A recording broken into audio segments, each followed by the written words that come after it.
इंसान हमेशा से आत्माओं की दुनिया में कॉन्टैक्ट बनाना चाहता है, आत्माओं से बात करना चाहता है और उसके पीछे का रीज़न होता है ग्रीड। कोई भी इंसान जिसने भी इस टाइप के गेम्स को डिज़ाइन किया था अर्लियर पहले, उनका यही कॉन्सेप्ट था कि भाई आत्माओं से बात करो और आत्माएँ हमारे सवालों का जवाब देंगी। हमारे गेम्स हैं bloody Mary, Charlie Charlie, elevator game, ouija board, weegee board भी बोलते हैं बहुत से लोग। ऐसे बहुत सारे गेम्स हैं, है ना? तो सबका कॉन्सेप्ट वही है कि आपको आत्मा को बुलाना है हमारी दुनिया में। कुछ गेम्स डेयरिंग्स के लिए, एंटरटेनमेंट के लिए लोग खेल लेते हैं ना भाई, और इनका अंजाम कभी-कभी बहुत बुरा भी हो जाता है। ये तो कुछ तगड़ी ग्रीड है भाई, अपने मतलब के लिए भूतों से या आत्माओं से कांटेक्ट करो और फट नहीं रही है बल्कि। लोग करते भाई, लालच इस हद तक जा सकता है, आदमी कुछ भी कर हाँ, सकता है। सही में। वीजी बोर्ड जो है उसका मेन कॉन्सेप्ट यही है कि भाई आप एक आत्मा को अपनी दुनिया में बुलाओगे और उससे सवाल पूछोगे और वो जवाब देगी आपको।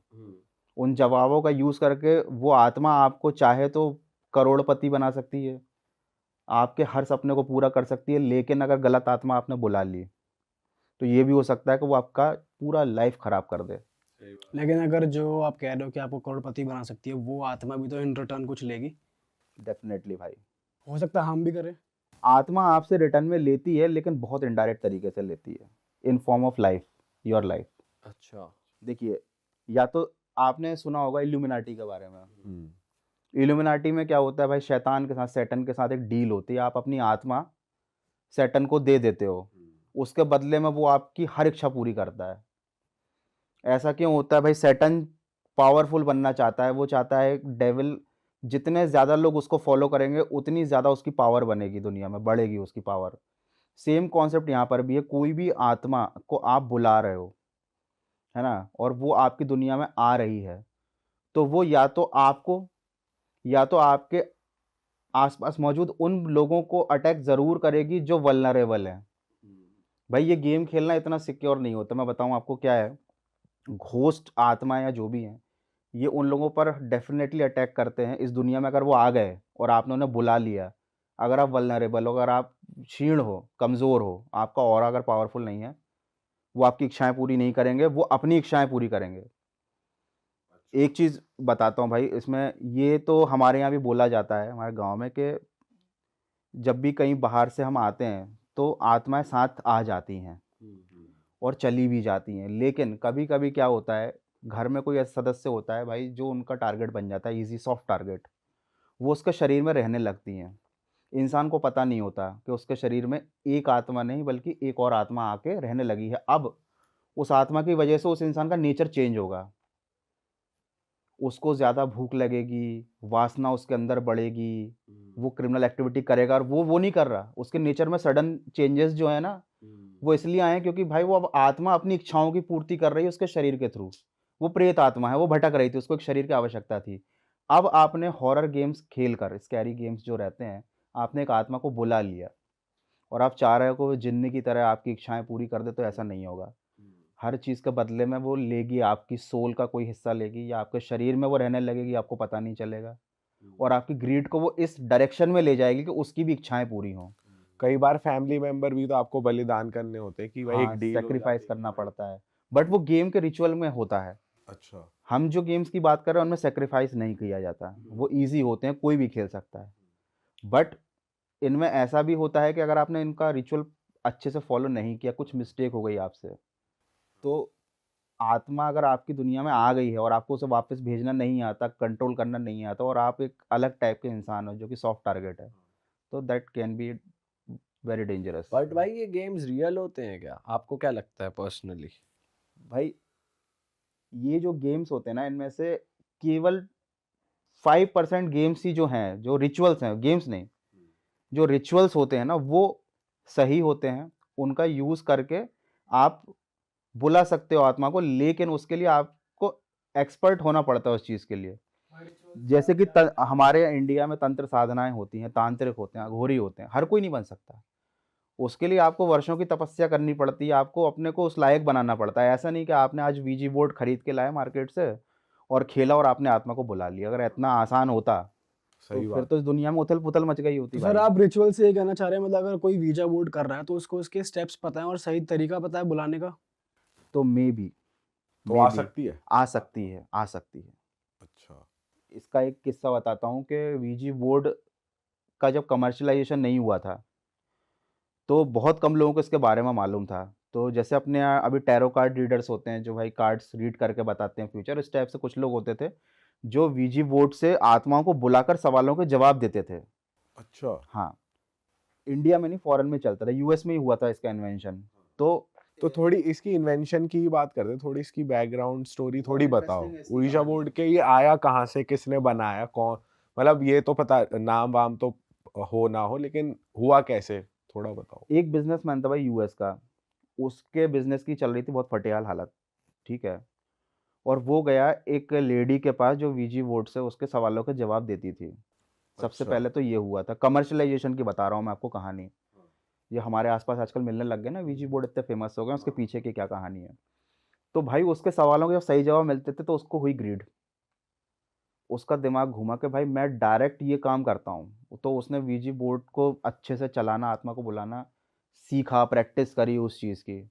बहुत टाइम लगा उसको, लेकिन उसने उस चीज़ में सक्सेसफुल हो गया वो कि उसने बुला ली।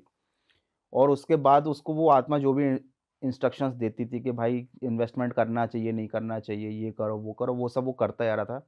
और उसका अच्छा खासा मतलब वो पूरी कंगाली से निकल के करोड़पति बन गया था। अच्छा। ठीक? अब उस आत्मा ने इसको बोला कि भाई मतलब इसने सोचा कि ये इतनी बढ़िया चीज़ है, तो मैं इसको भी बेचता हूँ। वीजी बोर्ड का ही प्रोडक्शन चालू करता हूँ। ठीक है? बताओ।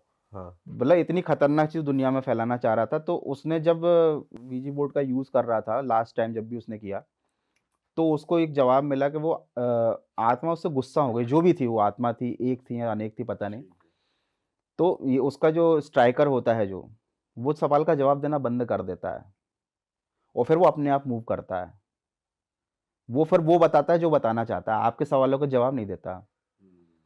तो जब इसके मन में ऐसा ख़्याल आया कि भाई इसका कमर्शियलाइज़ेशन करते हैं, तब वो आत्मा उससे नाराज़ हो गई और उसने उससे बोला कि भाई अब तुम्हारी मौत आने वाली है, या तो तुम खुद मर जाओ। अच्छा, मतलब उसके हाथ में नहीं रही अब चीजें, अब हाँ, अब वो चीज़ें हाथ से निकल चुकी हैं। क्या है कि कोई भी चीज़ हमारी दुनिया में आती है तो वो धीरे-धीरे एनर्जी को एब्ज़ॉर्ब करके वो भी पावरफुल बन जाती है। जब वो नई-नई आती है तो वो थोड़ी-सी वीक होती है।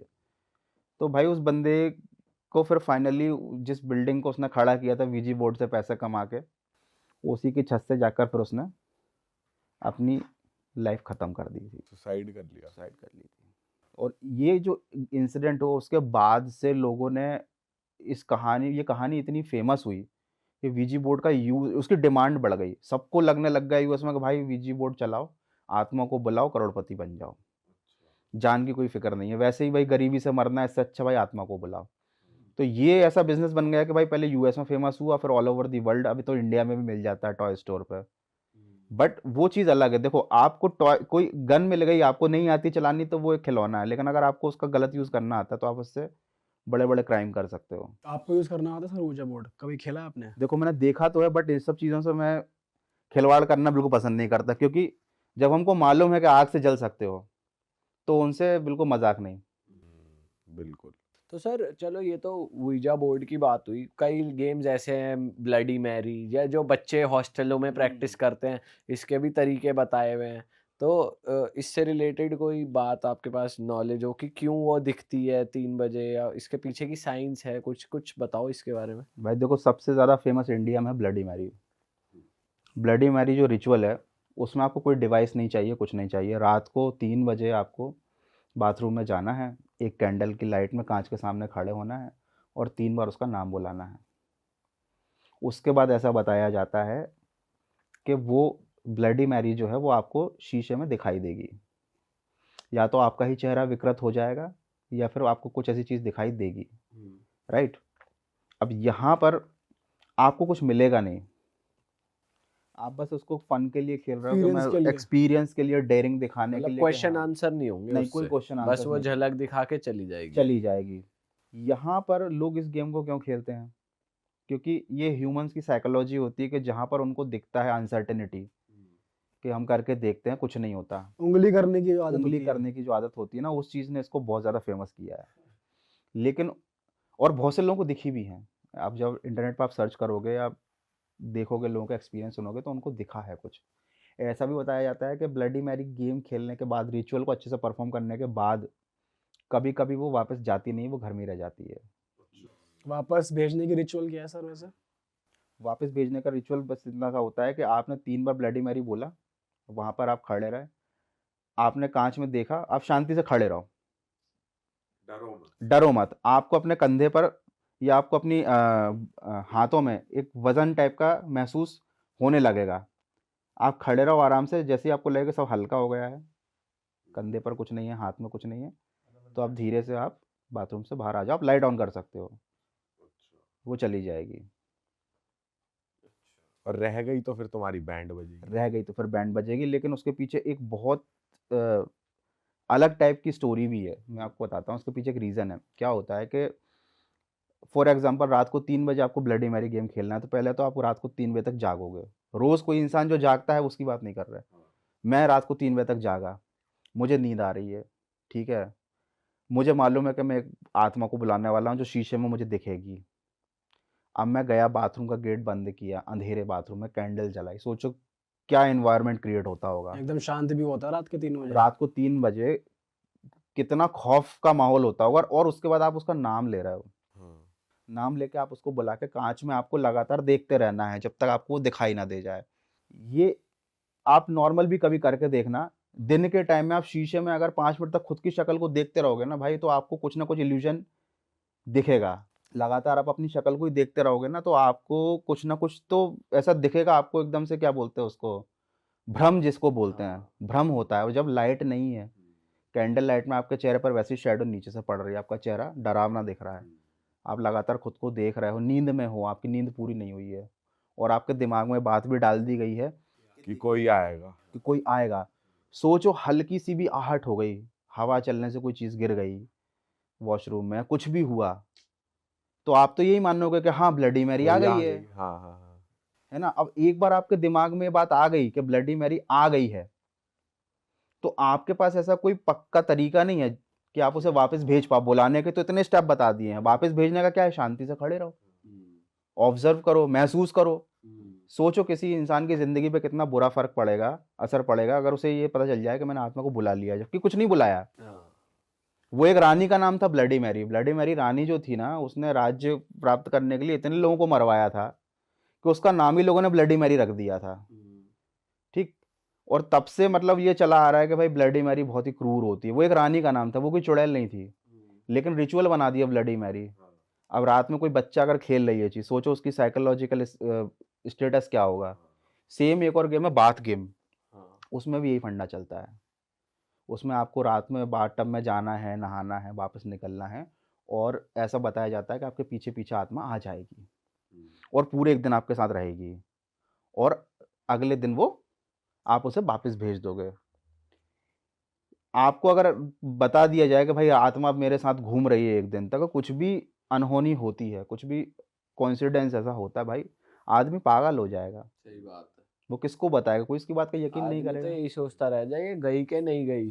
जब आई नहीं, आई ही उसके दिमाग में हो, तो जाएगी भी उसके मुझे दिमाग एक से ही। ईमेल आया था अभी कल परसों रात को, एक लड़का था, वो बोलता है कि मेरे रूम में एक शक्ति है, और ऐसा बचपने टाइप की बातें कर रहा था। वो मेरी एनर्जी ले रही है, ये है, वो है। तो मैंने उसे बोला, मैंने कहा भाई ये सब फालतू चीज़ों पे मत कर, पढ़ाई पे ध्यान दे, अपना पॉजिटिव एनवायरनमेंट में रह, कुछ नहीं होता। बोलता नहीं, नहीं वो एक जिन्न है, ये है, वो है। और तो मैंने कहा भाई तुम्हारा नाम क्या है? उसका नाम सलीम ऐसा कुछ नाम था, भूल गया मैं। तो मैंने बोला भाई तो तुझे लग रहा है अगर ऐसा कुछ है तो अपने पेरेंट्स से बात कर, पेरेंट्स को बता प्रॉब्लम क्या है तेरी। मैंने कहा यार पेरेंट्स से अच्छा गाइड कौन कर सकता है? तो उसने मुझे वो बात बताई, बोले एक्चुअली मुझे पेरेंट्स ने ही बताया है कि तुम्हारे साथ जिन्न है। और अब आप सोचो कि वो तो बच्चा है छोटा, पेरेंट्स को ही उसने बात करते सुना कि अरे इसके पास जिन्न है, इस पे असर है, और इमाम साहब भी आए, उसने पूरी बताई मुझे मेल पे लिख के कि इमाम साहब ने हमारा किया, बट वो जिन्न कुछ नुकसान नहीं पहुंचा था, वो है मेरे साथ अभी, और ऐसा ऐसा ऐसा है। तो मुझे वही लगा, मैंने कहा यार एक तो ये छोटा सा बच्चा है, अब इसके दिमाग में बात डल गई, और सबसे बड़े हमारे लिए तो भगवान पेरेंट्स ही होते हैं भाई। पेरेंट्स ने बोल दिया वो तो चीज़ सत्य है। अब पेरेंट्स ने बोल दिया कि जिन्न है बेटा, तो बच्चा तो वही मानेगा ना। मैं गौरव कटारे या प्रधानमंत्री आके भी बोल दे कि नहीं है, वो नहीं मानेगा, सही बात। उसके मन में वो बात बैठ गई है। भाई वो तो पूरी जिंदगी फिर डर में ही जिएगा ना, कौन है क्या है, कुछ हो गया हाँ, तो उसी पे वही आएगा दिमाग में, सबसे पहली चीज वही आएगी। और सबसे ज़्यादा प्रॉब्लम यही होती है, अंधविश्वास ने इन सब चीज़ों को करप्ट कर दिया है। जो एक्चुअली में जो चीज़ एग्ज़िस्ट भी करती है ना, लोग उस पर भी बिलीव नहीं करते, और जो नहीं करती एग्ज़िस्ट, लोग उसको मानते हैं। रिप्रेजेंटेशन को लोग ज़्यादा महत्व देते हैं। जैसे कि आप समझो कि आपके हिसाब से भूत क्या है, आत्माएँ क्या हैं, घोस्ट कैसे दिखते हैं, जैसे आपको मूवीज़ में दिखाया है। वो रिप्रेजेंटेशन है, एक्चुअली में वो होते हैं लेकिन वैसे नहीं होते। भाई आपके हिसाब से थोड़ी भूत की बात करते हैं कि कब इंसान भूत बनता है। और एक बहुत इंटरेस्टिंग बात जो हमारी पहले फ़ोन पे हो रही थी कि हनुमान चालीसा से ही क्यों भूत भागते हैं, क्या ऐसा है उसमें हनुमान चालीसा की पावर, थोड़ी बताओ। बिल्कुल भाई। सबसे पहले तो अपन स्टार्ट करते हैं कि भाई भूत क्या होते हैं। भूत होता है पास्ट, आपका अतीत। आपने अतीत में जैसे अपने कर्म किए हैं, उस हिसाब से आपकी आत्मा अशुद्ध होगी, ठीक है? और जब आपकी मृत्यु हो जाएगी, उसके बाद जब आप पुनर्जन्म की स्थिति में रहोगे, देखो क्या होता है कि मनुष्य के जीवन का परम उद्देश्य होता है मोक्ष प्राप्त करना, है ना? अपनी आत्मा को शुद्ध करके ईश्वर तत्व से मिल जाना, आपकी मुक्ति हो गई, आपका फिर से पुनर्जन्म नहीं होगा। ये मैं किस हिसाब से बता रहा हूँ, ये महर्षि पतंजलि की जो योग शास्त्र है उनका, उसमें बताया गया है जीवन का उद्देश्य ये है, जो मैं पर्सनली फॉलो करता हूँ। अब जब आपकी आत्मा के शुद्धि के लिए आपने कुछ नहीं किया, जीवन पर्यंत आप पैसा कमाते रहे, भोग विलास में लगे रहे, भाई बच्चे की शादी करनी है, घर बनाना है, ईएमआई भरनी है, तो कहाँ आप अपनी आत्मा को शुद्ध कर पाओगे? कोई नहीं कर पा रहा। तो मुक्ति नहीं मिलेगी, पुनर्जन्म होगा। लेकिन पुनर्जन्म होने के लिए भी आपकी आत्मा का थोड़ा-सा शुद्ध होना ज़रूरी होता है। भाई आप बताओ कैसे पता चलता है कि कोई अंबानी के घर में पैदा हो, कोई भिखारी के घर में पैदा होगा? आप बोलते हो यार लकी है, देखो भाई, चांदी की चम्मच मुँह में लेके पैदा हुआ, ये देखो उसकी किस्मत देखो, फटीचर घर में पैदा हो गया। तो ये चीज़ कैसे डिसाइड होती है? आपके कर्मों के फल अब आपको मिलने हैं। प्रतिफल आपने पहले किसी की किया होगा कुछ बुरा काम, तो जो उसके फल आपके रह गए, तो अब आप यहाँ आके भुगतोगे। आप कर्म करोगे, आपको फल नहीं मिलेगा, है ना? आप मेहनत करते रहोगे, जीवन सड़ता जाएगा आपका। लेकिन एक आदमी ऐसा होगा जो भाई बढ़िया कुछ नहीं कर रहा, मस्त मज़े में कारें चला रहा है, फॉरेन ट्रिप कर रहा है। आप बोलो बताओ, जो ईश्वर है वो कितना अन्याय करता है? ईश्वर अन्याय नहीं करता, वो तो पूरा हिसाब-किताब रखता है। तो यहाँ पर भूतों वाला कॉन्सेप्ट क्या होता है कि बीच की जो स्टेप होती है, जब आपका पुनर्जन्म नहीं हो पाता, आपकी आत्मा भटकती रहती है, तो आपको मिलते हैं दंड, दुःख मिलते हैं आपको, ठीक? उनको भुगतने के बाद जब आपको समझ में आ जाती है कि हाँ, हाँ, तब आपका पुनर्जन्म होता है। लेकिन उसी दौरान अगर आपकी वृत्तियाँ इतनी खराब हैं, आपके अंदर से गंदगी जा ही नहीं रही, तब बनते हो आप प्रेत। या हाँ, प्रेत योनि जो होती है, एक तो भूत योनि हो गई, है ना? अकाल मृत्यु से मर गए, पुनर्जन्म नहीं हुआ। एक होती है पितृ योनि कि भाई जिन पितरों को हम खाना चढ़ाते हैं वो भी हैं, मदद करते हैं, आते हैं, बात करते हैं, है ना? एक होती है प्रेत योनि। प्रेत क्या करते हैं? परेशान करते हैं। वो मर तो गए, लेकिन फिर भी उनका इस दुनिया से मोह नहीं छूटा। भाई वो आएँगे, परेशान करेंगे, जो मैंने बताया था शरीर में प्रवेश करना, अपनी आसक्तियों को पूरी करना, जो अभी तक अधूरी रह गई हैं, वो किसी और के शरीर में घुस के उसको पूरी करते हैं। अब इन सब चीज़ों का ऑल इन वन सॉल्यूशन है हनुमान चालीसा। हनुमान चालीसा की एक लाइन हर किसी को मालूम है, भूत पिशाच निकट नहीं आवे, महावीर जब नाम सुनावे। उसमें हनुमान जी को महावीर की संज्ञा दी गई है, ठीक? महावीर का मतलब आप नॉर्मली क्या होता है भाई? एक बंदा जो बढ़िया महावीर सुपर हो, ह्यूमन। पावरफुल टाइप का हो, ठीक है? मतलब जिसका ऑरा पावरफुल हो। कैसे आपका ऑरा पावरफुल होगा? ऐसे नहीं होगा जैसे कि मान लो मुझे किसी जगह पे लगा कि यार गड़बड़ है और मैं हनुमान चालीसा बोलने लग गया, उससे कुछ नहीं होगा। एक्चुअली कैसे होगा बताता हूँ आपको। इस लाइन का मतलब क्या है, इसमें संदेश क्या छिपा हुआ है इस लाइन में, ताकि सब समझें उस चीज़ को, उसको फॉलो करें। हम किसी भी देवता की पूजा करते हैं, भगवान शिव की आराधना करते हैं, कृष्ण की, राम की या बजरंगबली की, तो हम उनके फिजिकल रूप की पूजा नहीं करते कि गए और लड्डू चढ़ा दिया और तिलक लगा दिया, उससे कुछ नहीं होता। आप जब बजरंगबली के भक्त बनते हो तो आपको वो लाइफ़स्टाइल या जीवन शैली फॉलो करनी पड़ती है जो बजरंगबली करते थे। एक एग्जाम्पल के लिए जैसे कि ब्रह्मचर्य धारण करना, है ना? मांस मदिरा का सेवन ना करना, शक्तिशाली बनना, मित्रता वाला नेचर रखना। तो जब आप हर भगवान का आपने देखोगे अलग-अलग गुण हैं। और बजरंगबली का आपने गुण फॉलो करते हो जब आप, तो आपके अंदर भी बजरंगबली आ जाते हैं। मतलब आप खुद महावीर बन जाते हो। आप जब वही चीज़ें फॉलो करोगे तो आपका ऑरा पावरफुल बन जाएगा, और जब आपका ऑरा पावरफुल बनता है तब आप वल्नरेबल नहीं रहते। तो भूत पिशाच निकट नहीं आवे हैं। भूत पिशाच देख ही लेंगे कि भाई पहले से ही पावरफुल आदमी है, तो वो निकट नहीं आएंगे। यहाँ संदेश दिया जा रहा है, ये कोई भूत भगाने का मंत्र नहीं है कि आप भूतिया महल में जाके बोलोगे भूत पिशाच निकट नहीं आवे तो भूत निकल के भाग जाएंगे। ऐसा नहीं होगा। ये आपको सिखाया जा रहा है कि आपके निकट भूत प्रेत हैं, घूम रहे हैं, इस कमरे में भी घूम रहे होंगे, सुन रहे होंगे कि भाई क्या बात चल रही है क्या नहीं है, लेकिन वो आपके शरीर में घुसकर कब्जा नहीं कर सकते अगर आप महावीर हो। महावीर कैसे बन गए? हनुमान जी की जीवन शैली का इस्तेमाल करके, उस चीज़ को फॉलो करके। कोई अगर कृष्ण भक्त है, कोई भगवान राम का भक्त है, तो उसे पूजा नहीं करनी कि भाई, मतलब पूजा करो आप, वो पर कोई भाई बात देखा नहीं है। जाए पूरे तरीके से भी तो नहीं कर सकता ना कोई, थोड़ा कुछ कुछ धीरे धीरे लोग। कलयुग में तो आप नाम ले लो वही बहुत है। देखो मेरे भाई, बहुत बेसिक चीज़ बता रहा हूँ मैं आपको। अगर आप गलत काम करना बंद कर दो, ये सबसे अच्छा काम है। अच्छे कामों के लिए आप कितनी दौड़ लगा लो वो कम नहीं पड़ेंगे। आप भगवान राम को नहीं कर सकते, कृष्ण नहीं बन सकते आप, है ना, वो नहीं बनना हमको, बिल्कुल। है ना। गलत काम करना बंद भाई करो, वो बन जाएंगे तो फिर भगवान ही हम नहीं बन जाएंगे। हाँ। है ना। आपको उनके गुणों को धारण करना है, तो उसके लिए पहले आपको अपने अवगुणों को हटाना है। हमें नेगेटिव से पहले सफाई चालू करनी है। ऊपर तक पहुंचने की यात्रा तो बहुत लंबी है। जैसे कि एक तो है जीरो, जीरो मान लो आप इंसान, -1 है शैतान और +1 है भगवान, ऐसा मान के चलें। अच्छे काम करोगे तो इधर और बुरे काम करोगे तो इधर।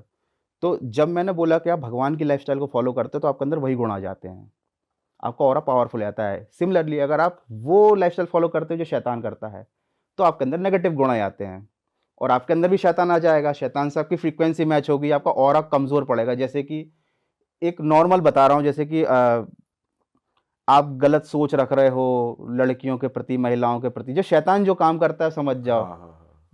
मांस मदिरा खाने की सारी हदें पार कर दी, और मतलब बिल्कुल पिशाचों वाला आप जीवन जी रहे हो। आप कोई चीज़ें फॉलो ही नहीं कर रहे हो भाई, जो दिखाओ उसके साथ, जो करना है सो करो, कोई लाइफ के रूल्स फॉलो नहीं कर रहे, तो आपके अंदर नेगेटिव, और आप जा रहे हो -1 की तरफ।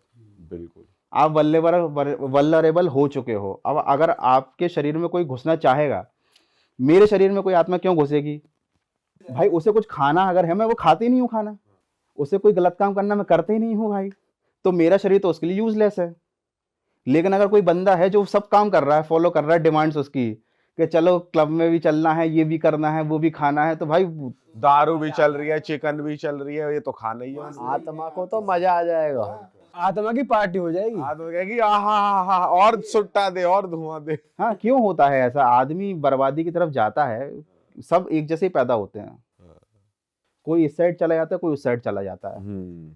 तो आप इस चीज़ को समझो कि भाई हनुमान चालीसा कोई मंत्र नहीं है। हनुमान चालीसा एक संदेश है आपको बताने के लिए कि आपकी जीवन शैली कैसी होगी तो आपको क्या मिलेगा। ये हम नहीं समझते, बहुत कम लोग जानते हैं उस चीज़ को, है ना। तो बस ये सोचते हैं कि बताओ हनुमान चालीसा पढ़ लिया अब तो भूत भाग जाएंगे। भाई अगले केस पे चलते हैं। अगला केस कहाँ का है, कहाँ की कहानी है? भाई ये कानपुर का है, और कानपुर में ये आज से 40-45 साल पहले हुआ। एक साधारण सा इंसान जिसका नाम था रामकरण, जिसके मम्मी पापा इस दुनिया में थे नहीं, और उनकी ज़मीन जायदाद थी। ज़मीन जायदाद में खेत, जहाँ पर बुआई वगैरह हुआ करती थी, खेत खलियान हुआ करते थे रामकरण के। और रामकरण सिर्फ इसी चाह में था कि कोई एक अच्छी जीवन साथी मिल जाए, और किस्मत से वही हुआ कि एक अच्छी जीवन साथी उन्हें मिली। वक्त बीतता गया और उनसे 6 बच्चे हुए, 6 के 6 लड़के। सबसे छोटे वाले की जो उम्र रही 4 साल, सबसे बड़े वाले की जो थी वो 17 साल। अच्छा खासा समय था, बहुत खुशहाल परिवार था। इनके जो लड़की के मम्मी पापा थे वो रहते थे कानपुर से कुछ 20-30 किलोमीटर दूर। तो उस टाइम पे घोड़ा गाड़ी हर किसी के पास हुआ नहीं करती थी। रामकरण अपना जो आना जाना था वो साइकिल पे ही किया करता था। बच्चों को ले जाना, घुमाना फिराना, सब कुछ जो था, घर में अच्छा खासा प्यार मोहब्बत सब कुछ थी। एक टाइम पे जो रामकरण की वाइफ थी, उनको पता नहीं पेट में क्या डिसीज़ हुई या फिर क्या पेट में हुआ, समझ नहीं आया। उनके पेट में बहुत ज़्यादा दर्द रहने लगा। अब जब आपस में बातचीत होती है तो उस टाइम पर नहीं थी ये सारी अल्ट्रासाउंड वगैरह की टेक्निक, तो जो गांव में वैद्य हुआ करते थे वो इलाज करवाया करते थे। तो वैद्य के पास ये लोग जाते थे और वो कुछ अपनी तरफ से आयुर्वेदिक दवाई दे देते थे, जो बहुत गर्म दवाइयाँ होती थी, जिससे अगर पेट ठीक हो गया तो कोई और बीमारी हो गई, उससे कोई और बीमारी हो गई। वक्त चलता रहा, बीतता रहा। लेकिन ये कभी उस लेवल तक नहीं पहुंच पाए कि किसी बड़ी हॉस्पिटल या बड़े किसी दवाखाने तक पहुंच जाए जहां पर ठीक हो जाए। 1 साल उस सिचुएशन में ये रही रामकरण की जो वाइफ थी, और फिर ये एक्सपायर हो गई। इन्होंने अपने जीवन को अलविदा कह दिया। धीरे धीरे वक्त गुजरता रहा। अब रामकरण को ये तो समझ में आ गया था कि यार मैं अकेला वो इंसान हो गया हूँ जो मेरे को अपने 6 बच्चों को संभालना है। और सबसे छोटे वाले बच्चे 4-5 साल 6 साल के जो बच्चे बार बार पूछ रहे हैं मम्मी कहाँ है, मम्मी कहाँ है, उनके लिए तो वो सारी चीज़ें ऐसी थी कि समझ में ही नहीं आ रही। तो रामकरण का उस टाइम पे जो उपजाई थी, मतलब खेतों का जो फसल थी, उसका सीज़न आ रखा था। तो रामकरण ने सोचा कि मैं एक काम करता हूँ, अभी 6 के 6 बच्चों को थोड़े टाइम के लिए नानी के पास छोड़ देता हूँ इनकी, और मैं अभी फसल पर ध्यान देता हूँ। इन सब इमोशनल चीज़ों में फसल का काम रह जाएगा। तो रामकरण क्या करता है, वही साइकिल पे एडजस्ट करके 2-3 को आगे बैठाया, 2-3 को पीछे बैठाया, निकलता है अपने सीधा नानी के वहाँ पहुँचता है और नानी से बातचीत करता है। तो उस टाइम पर नानी का मुंह बना हुआ था, जैसे होता है कि ये रिस्पॉन्सिबिलिटी हमारे ऊपर भी थोप रहे भाई। नाना जी फिर भी खुले हाथों से बच्चों को स्वीकार लिया कि आ जाओ, कोई दिक्कत नहीं है। अब उस टाइम पे ये था कि नानी बार बार बोल रही थी कि ठीक नहीं हुआ, ठीक नहीं हुआ, ठीक नहीं हुआ। अब ठीक नहीं हुआ वो तो सबको ही पता है, लेकिन उस चीज़ का करा क्या जाए।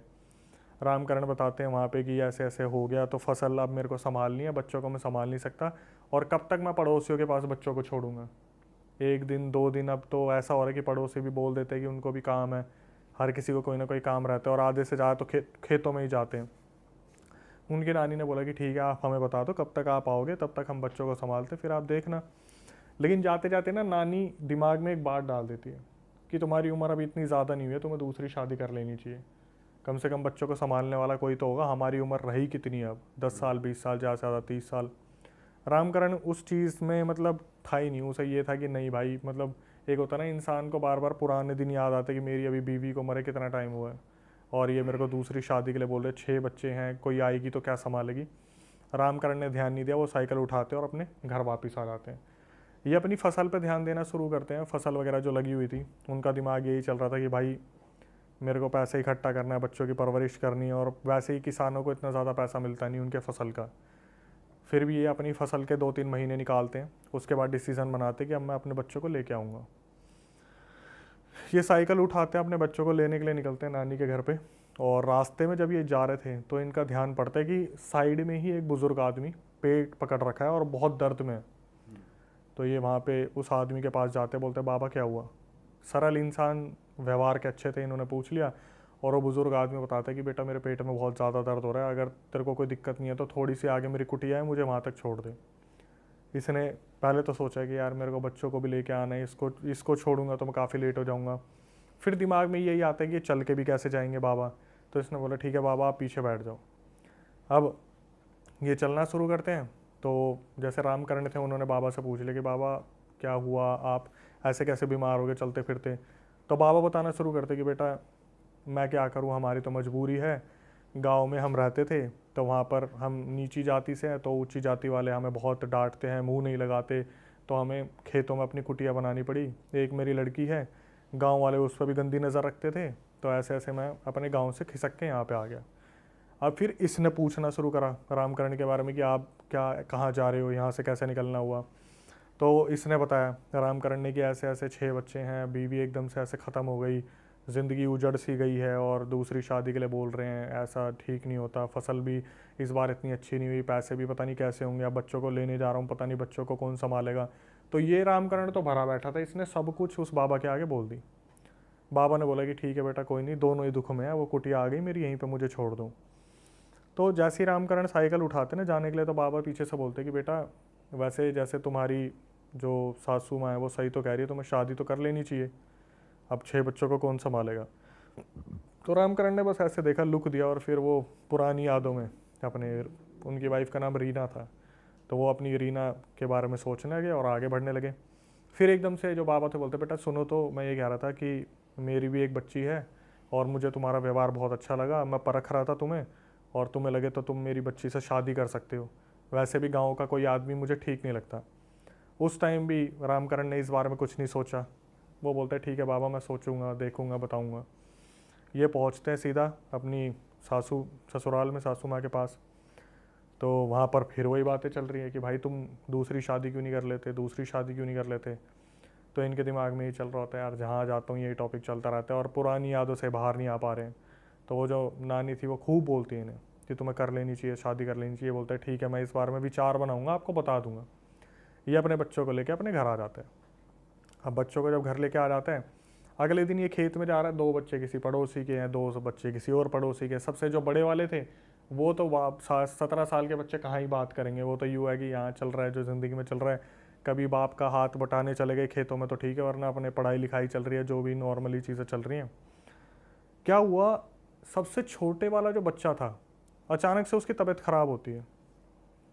तबीयत ख़राब हुई तो पड़ोसियों ने बताया कि आपके छोटे वाले बच्चे की तबीयत ख़राब है। उसको दवाई वगैरह दिलवाई, वैद्य से दवाई दिलवाई, और फिर एक दिन क्या हुआ, सबसे छोटे वाला बच्चा उनका एक्सपायर हो गया। और जिस कंडीशन में हुआ वो कंडीशन बड़ी अजीब सी थी। वो कंडीशन कुछ इस तरीके की थी कि बच्चा जो था वो कुछ अलग ही स्थिति में गया इस दुनिया को छोड़ के। इसको समझ नहीं आया कि ये हुआ क्या। अब भाई उधर से वो आए, सासू माँ वगैरह आए, बच्चे को देखा कि यार ये तो चला गया और तुम क्या ध्यान रखोगे, मुझे नहीं लग रहा कि तुम ध्यान रख पाओगे, ऐसा है वैसा करके। तो फिर दोबारा इस पर दबाव डाला कि तुम्हारे 5 बच्चे बचे हैं, कम से कम उनका तो ध्यान दे लो, तो तुम्हें दूसरी शादी कर लेनी चाहिए, ऐसे कर लेनी चाहिए। फिर ये बताते हैं अपनी सासू माँ को कि ऐसे ऐसे मैं जब गया था ना तो वहाँ पे एक बाबा थे और उन्होंने अपनी बच्ची के बारे में बताया था, तो अगर मैं करूँगा तो एक बार उनसे कर सकता हूँ, क्योंकि मेरा वैसे तो व्यवहार किसी से मिल नहीं रहा था, उस बाबा से मेरा थोड़ा व्यवहार मिला था। तो अब वो सासू माँ गुस्सा होगी कि क्या कोई रोड पे मिल जाएगा तो तुम किसी से भी कर लोगे, ऐसे थोड़ी ना होता है। तो ये बोलते हैं कि एक काम करते हैं, हम एक बार मिल लेते हैं उनसे, मिल के उनका थोड़ा सा आपको भी व्यवहार समझ में आ जाएगा। अभी अपनी सासू माँ को लेने अगले दिन जैसे सब कुछ क्रियाक्रम करके अगले दिन लेके जाते हैं उस कुटिया के पास। तो वहाँ पर वो लड़की खड़ी होती है, उसका नाम रानी था, पहले वाली का नाम रीना था, इसका नाम रानी है। तो जब ये वहाँ पे पहुँचते हैं, लड़की दिखने में सुंदर थी, तो सासू माँ ने बोला कि बेटा तेरा बाबा कहाँ है, बाबा को बुला। तो वो लड़की बताती कि बाबा तो अभी 1 हफ्ते पहले गुजर गए। तो बोलते कि तू यहाँ पे अकेली क्या कर रही है। बोली मेरे को जो बाबा ने बताया था ऐसे सब्जी उगानी है, ये करना वो करना, मैं तो वही कर रही हूँ। तो वहाँ पे रामकरण समझ गया कि भाई इसका भी व्यवहार ठीक है बात करने में। तो रामकरण बोलते हैं कि अगर आपको दिक्कत ना हो तो ऐसे ऐसे आपके बाबा ने मेरे से बात की थी। तो लड़की भी बोलती है कि आप रामकरण हो, अब बाबा ने मुझे बताया था आपके बारे में, आपने उनकी एक बार जान बचाई थी ऐसे ऐसे। तो रामकरण बोलते हैं काम करो आप हमारे साथ हमारे घर चलो। ये उन्हें अपने घर लेके आ जाता है, दिखाते हैं 5 बच्चे हैं, ऐसे ऐसे अगर आप इनकी देखभाल कर सकते हो तो आपका भी कोई नहीं है, मेरी ज़िंदगी में भी कोई नहीं है, ऐसे ऐसे आप बच्चों का थोड़ा सा ध्यान रख सकते हो तो हम शादी कर लेते हैं। भाई ये शादी कर लेते हैं, लाइफ आ जाती है दोबारा ट्रैक पे, ठीक है। अब रामकरण की ज़िंदगी थोड़ी सरल हो गई, वो अपने खेत में जा रहा, बच्चे हैं आराम से। लेकिन जो सबसे 2 बड़े बच्चे हैं वो तो फिर भी बात नहीं कर रहे, उन्होंने कभी उसको अपनी माँ स्वीकार ही नहीं, रानी को। वो अपनी जो असली माँ थी रीना, उसी के ही दिमाग में रहते थे कि वही हमारी माँ थी, ये आ गई बच्चों का ध्यान रखने के लिए। तो ज़्यादा अच्छे से व्यवहार भी नहीं होता था। अब कैसे ये लोग सोया करते थे, जैसे घर में घुसते ही एक बहुत बड़ा आंगन है, राइट हैंड साइड में वॉशरूम है, अंदर जाते ही किचन बाहर की तरफ, और 2 पीछे कमरे हैं जिसमें एक कमरा बच्चों को दे रखा है और एक में पति पत्नी ये सोते हैं। जब सबसे छोटे वाला अगर रोता है तो रात को वो इनके पास आ जाता है, वरना वहीं वो भाई अपने संभालते रहते हैं कि हमारा भाई हम देख लेंगे, ठीक है। इस बात को 6 महीने हुए थे, शादी वगैरह हो चुकी थी और सबसे छोटे वाला बच्चा जा चुका था। फिर जो सबसे छोटे वाले से बड़ा वाला बच्चा था उसकी तबीयत ख़राब होती है, उसको भी समझ नहीं आ रहा, पेट में दर्द हो रहा है। छोटा बच्चा था, कुछ ज़्यादा बोल नहीं पा रहा, खाना नहीं खा रहा, खाना खा रहा तो उल्टी आ जा रही है। एक दिन ये खेत में गया, जो रामकरण था, वापस आया, रात को ये लोग सोए और सुबह जब ये उठ के जाके देखते हैं दूसरे कमरे में तो वो जो सबसे छोटे से बड़ा वाला बच्चा था जो 5वें नंबर पे था वो भी ख़त्म। और वो जो ख़त्म हुआ भाई, वो एक ख़त्म होना सबसे और अलग चीज़ थी, क्योंकि वो पूरा नीला पड़ चुका था और ऐसा लग रहा था इसके शरीर में खून नहीं है, कि पता नहीं रात को ऐसा क्या सांप काट गया, पता नहीं कौन सी बीमारी हो गई। इस दर्द को इन्होंने ये सोच लिया और कि एकदम ही खत्म हो रहे हैं। ये पहले सबसे छोटा हुआ, फिर उसके बाद उससे बड़ा हुआ, अब रह गए 4। सीरीज़ वाइज हम काउंट करेंगे, नीचे से अभी हम चल रहे ऊपर। भाई वो भी खूब दबा के रो रही है जो रानी है कि बच्चा ख़त्म हो गया, बच्चा ख़त्म हो गया। उसने तो दिल से लगा रखा था, सबसे छोटा था तो रहता था उसके पास, ठीक है भाई। वक्त गुजरता रहा, ये वक्त भी टल गया। इसके बाद क्या हुआ, अब जैसे खेत पे वो जाया करता था रामकरण, अपने दोनों सबसे बड़े वाले बच्चों को साथ ले जाया करता था कि हाथ बंटवाने ये सब कुछ। जो उससे 2 ऊपर बच्चे थे उन दोनों की एक साथ तबीयत ख़राब हुई, 5-6 महीने के डिस्टेंस में फिर दोबारा उनकी तबीयत ख़राब हुई। एक रात क्या हुआ, सोए, अगले दिन उठे, वो दोनों बच्चे भी सेम पोजीशन में ख़त्म मिले, नीले पड़े। दोनों नीले पड़े हुए हैं, ऐसा लग रहा है शरीर में खून नहीं है। बैक टू बैक हो रहा अब। 4 बच्चे ख़त्म हो गए। सबसे पहले छोटा गया और फिर उससे बड़ा गया, फिर उससे 2 बड़े चले गए, अब रह गए 2 बड़े बच्चे। गांव वाले इकट्ठे हुए और गांव वाले रामकरण को बोलते हैं कि ऐसा है, तुम कुछ अपना ऊपरी दिखवा लो, क्योंकि इनकी माँ मरी थी जो रीना थी, ऐसा ना हो कि वो ही लेके जा रही है बच्चों को, कि ध्यान रखने वाला कोई नहीं है, तो माँ की ममता कभी कभार रह जाती है और कभी कभार ले जाती है। तो रामकरण की एकदम से आंखें खुल गई कि मैंने इस बारे में तो सोचा ही नहीं कि कहीं रीना जो इनकी गुजरी हुई माँ है वही तो नहीं लेके जा रही है अपने साथ। ये जाता है एक बाबा के पास, बाबा के पास जाता है, और जो बाबा इन्हीं के घर से 2-4 किलोमीटर दूर रहते थे, उनके पास जाता है और जाके बोलते हैं कि बाबा मेरे घर पे तो जैसे मौत का अकाल सा रखा, मुझे समझ नहीं आ रहा कि मेरे घर पे हो क्या रहा है, मेरे 4 बच्चे ख़त्म हो गए। वो जो बाबा बैठा था वो बोलता है, बेटा अभी तेरे 2 बच्चे भी मरेंगे, तू भी मरेगा और तेरी लुगाई भी मरेगी। और सीधा ऐसे ही बोलता। सीधा बोल दिया कि तुम बचने वाले नहीं हो और तुम्हें कोई बचाने वाला है भी नहीं, तुम सब मरोगे। ये पूछने लगा कि बाबा ऐसा क्या हुआ? बोला अभी तू ये मत सोच ऐसा क्या हुआ, जिस चीज़ के लिए तू आया है ना अपने बच्चों को बचाने के लिए, उसी पे ध्यान दे। तो ये बोलता है कि मैं कैसे बचाऊं बच्चों को? बोलता है कि जब तक तू सोएगा नहीं तब तक तू भी जिंदा रहेगा, तेरे बच्चे भी जिंदा रहेंगे और तेरी लुगाई भी जिंदा रहेगी। जैसे ही तू सोएगा मरेगा। ये अपने घर पे आता वापस, अब इसके दिमाग में होता है कि मेरे को सोना नहीं है। भाई जो खेत से काम करके आता है ना, उसकी एनर्जी वैसे ड्रेन हो जाती है। रात के 2 बजे उसकी पता नहीं कब आँख लग गई, सुबह वो उठा, जैसी 4-5 बजे सुबह आँख खुली ना, एकदम से भाग के गया दूसरे कमरे में, देखा चलो सब कुछ नॉर्मल है। मतलब बाबा ने जो बताया था वो तो नहीं हुआ जो होना चाहिए था। सुबह हुई, खेत गया, खेत से आते टाइम बाबा के पास गया और बाबा को बताया कि बाबा ऐसा तो कुछ भी नहीं हुआ। बाबा ने बोला कि वक्त के ऊपर छोड़ दे, कोशिश करियो, सोइयो मत। बाबा ये बोल के चले गए। अब वहाँ बैठा था शिष्य, शिष्य इसे जानता था। वो बोलता है रामकरण क्या हो गया, बड़ा आजकल तेरा इसमें धाम में आना हो रहा हमारे। बोला भाई बाबा तो बोल के चले गए सोइयो मत, मैं खेत से काम करके आता हूँ, ऐसा हो ही नहीं सकता कि मेरे को नींद ना आए। मेरे को नींद आती है। आदमी वैसे भी सोएगा ही अगर, मतलब ये तो बात ही है। हाँ, शिष्य ने बोला देख भाई बाबा ने बोला है तो कुछ तो होगा, तू एक काम कर, तेरे को मैं एक सॉल्यूशन देता हूँ, उस सॉल्यूशन को कर ले, 2-4 रात तो तेरे को नींद नहीं आएगी। ये बोला क्या करूँ? बोला जाते ना कहीं पर कट मार लियो, हाथ पे पैर पे कट मार लियो और उस पर नमक लगा लियो।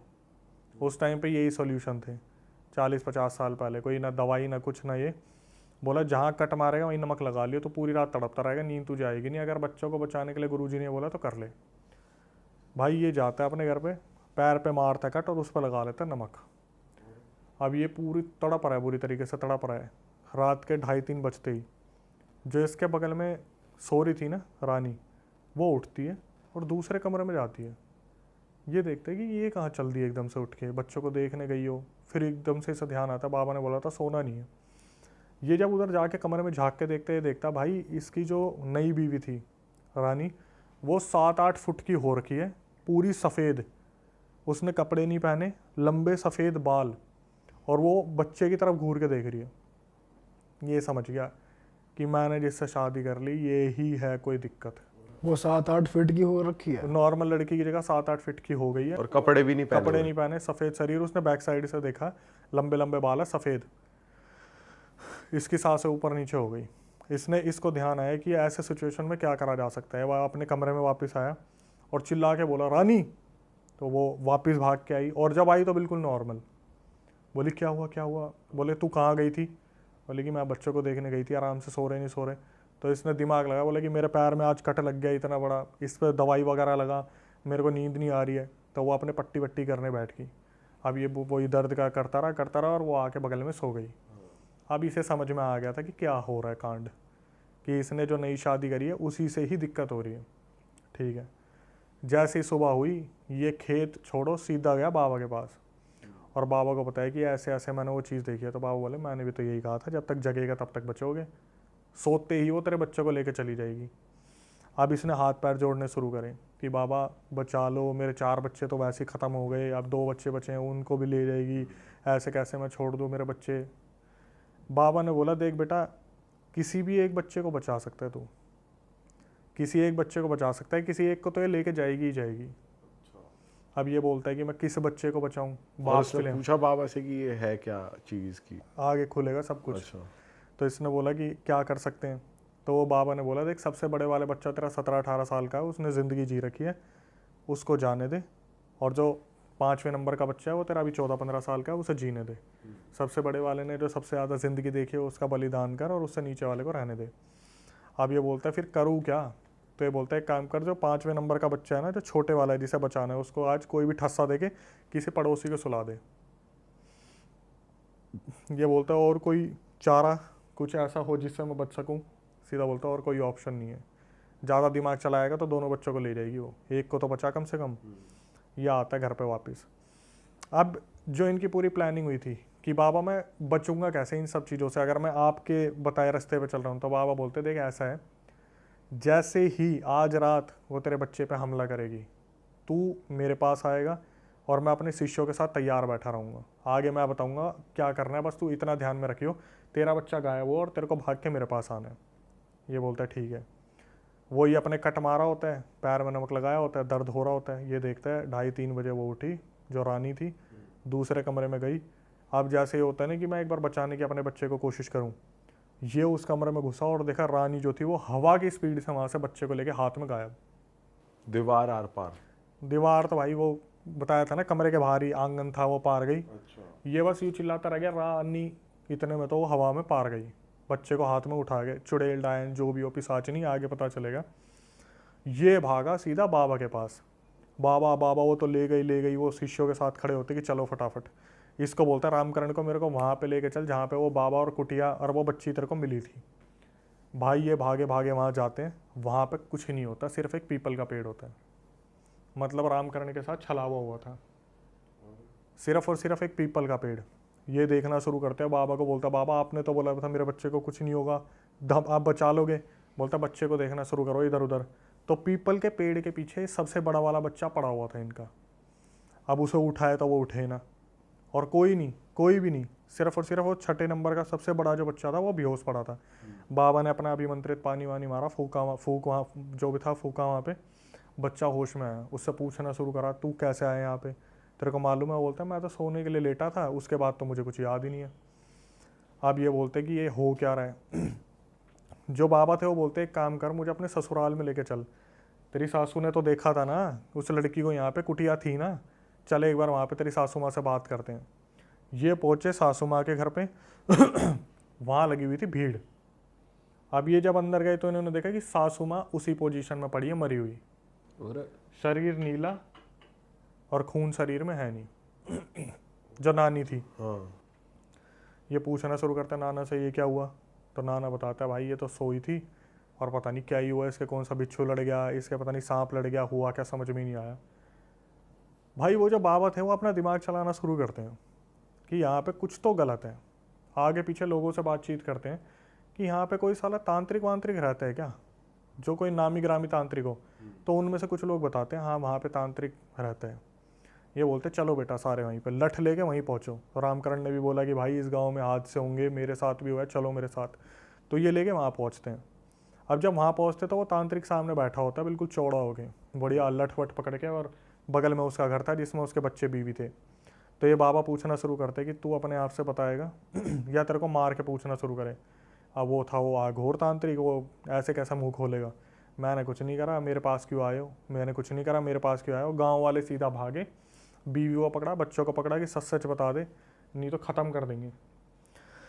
वो जो बंदा बताते हैं वहाँ पे तांत्रिक जो आघोरी था, बताता है मैंने कुछ नहीं करा, जो करा है इन बच्चों की नानी ने करा है।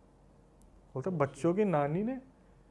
बोलता हाँ, वो जब वो नानी लेके आई थी इनको 6 के 6 बच्चों को यहाँ पे। ये बोलते अब सच बता हुआ क्या था। तो ये बताते हैं, तांत्रिक बता रहा कि जब उस नानी की लड़की गुजरी थी, मतलब रामकरण की वाइफ जब गुजरी थी, तो नानी को ये लगा कि उसकी जो बेटी गुजरी है वो गुजरी इसलिए क्योंकि रामकरण ने उसका इलाज नहीं करवाया। वो इतनी ज़्यादा चिढ़ गई थी, इतनी ज़्यादा चिढ़ गई थी। जब रामकरण अपने बच्चों को छोड़ने गया था तो वो नाखुश थी। जैसे ही रामकरण अपने बच्चों को छोड़ के फसल के काम से गया तो ये सीधा तांत्रिक के पास लेके गई कि इन 6 के 6 बच्चों की बलि चढ़ानी है मेरे को। इनकी माँ ख़त्म हुई और इनके बाप ने जो है मेरी बेटी ख़त्म करी है, इनकी बलि चढ़ानी है। तो वो तांत्रिक बोला मुझे क्या मिलेगा, तो वो बोली बलि चढ़ा और जिसको देनी है दे, और ये बस ले ले। ऐसे ही बलि चढ़वानी थी उसको, कुछ बदले में कुछ नहीं चाहिए था, उसी को ही नानी को। नानी को कुछ नहीं चाहिए, नानी को तो खत्म होते देखना सब कुछ, कि रामकरण के चेहरे पे मुझे वो दुख देखना है जो मैं आज अपनी बेटी को खो के देख रही हूँ। बोली इन सब की बलि चढ़ा और अपने जो करना कर, मेरे को नहीं पता, मेरी बच्ची के लिए मुझे इंसाफ चाहिए। वहाँ से तांत्रिक दिमाग देते हैं कि देखो अभी अगर बलि चढ़ गई तो आप पे इल्ज़ाम आएगा, एक बार रामकरण को आने दो और बच्चों को वापस ले जाने दो, उसके बाद मैं अपने आप सब कुछ करूँगा। भाई उसके बाद उस तांत्रिक ने क्या करा, नानी को बोला कि आप कल बच्चों को लेके मत आना, कल आप खाली हाथ आना, मैं बताऊँगा आपको करना क्या है। जब अगले दिन ये जाती है नानी, तो वो तांत्रिक बोलता है कि आपको उसको बस ये फोर्स करना है कि वो शादी करे, दूसरी शादी करे। वो जो पूरा छल था ना, वो तांत्रिक ने रचा था कि वो बुड्ढा जो मिला, उसकी कुटिया, उसकी बेटी, उसकी कुटिया, उसकी बेटी, सब कुछ छलावा था वो। इसने क्या करा था, जो तांत्रिक था, इसने क्या करा, जो इसको पिशाच की सिद्धि थी ना, इसने एक रात जब नानी को बोला था आप कल आना, उस रात अपने पिशाच जो गुरु थे उससे बात करी कि ऐसे ऐसे जो है वो बलि आ रखी 6 और भोग चढ़ाऊंगा आपको। तो पिशाच ने बोला कि पूरा छल रचा जाएगा और ऐसे ऐसे उस रास्ते पे ऐसे ऐसे उसको वो मिलेगा, पर सबसे बड़े वाले लड़कों की बलि मुझे चाहिए। जो पिशाच था सबसे बड़ा, उसने बोला सबसे बड़े वाले बच्चों की बलि मुझे चाहिए, 2 की, और दो पिशाच मैं अपने दे रहा हूँ, एक 2 की बलि लेगा, एक 2 की बलि लेगा। 4 तो जा चुके थे, 2 बचे थे, वो सबसे बड़े वाले पिशाच के थे। पिशाच ने क्या कर रखा था, 5वें नंबर के बच्चे की आहुति के लिए पूरा प्रोग्राम रच रखा था उस पेड़ के पास। हुआ क्या, लाना था 5वें बच्चे को, और बाबा को पता था कि 5वें बच्चे की बलि चढ़नी है। बाबा ने 5वें बच्चे को भेज दिया पड़ोसियों के घर पे, और छठा बच्चा ये उठा के ले गए। छठे बच्चे का नंबर अभी आया नहीं था मौत का।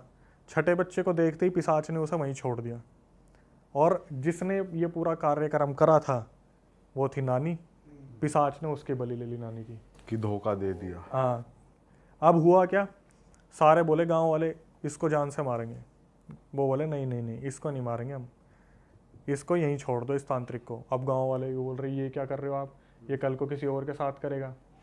बोले नहीं नहीं, तुम चलो यहाँ से, मैं तुम्हें गांव में बताऊंगा। बाबा सबको अपने साथ लेके आ गए। अब सारे पूछने लगे कि आपने क्यों छोड़ा। बोला इसे ऐसे कर्मों की सज़ा खुद मिलेगी, जो छठे बच्चे की बलि है ना, अब वो पिशाच इसी की बलि लेगा। 5वें बच्चे की जगह नानी गई, छठे की जगह ये जाएगा अब, क्योंकि जो सब कुछ बनाया हुआ था वो सारा का सारा खराब हो गया। और पिशाच लेके ही मानता है, एक बार 2-3 कमिटमेंट दिन हो के अंदर वो जो तांत्रिक था वो खत्म, वो जो पिशाच था वो उसकी भी बलि ले गया। नानी भी गई, उधर वो करने वाला भी गया, वो 2 बच्चे बच गए, और रामकरण की जिंदगी फिर ऐसे ही बीती।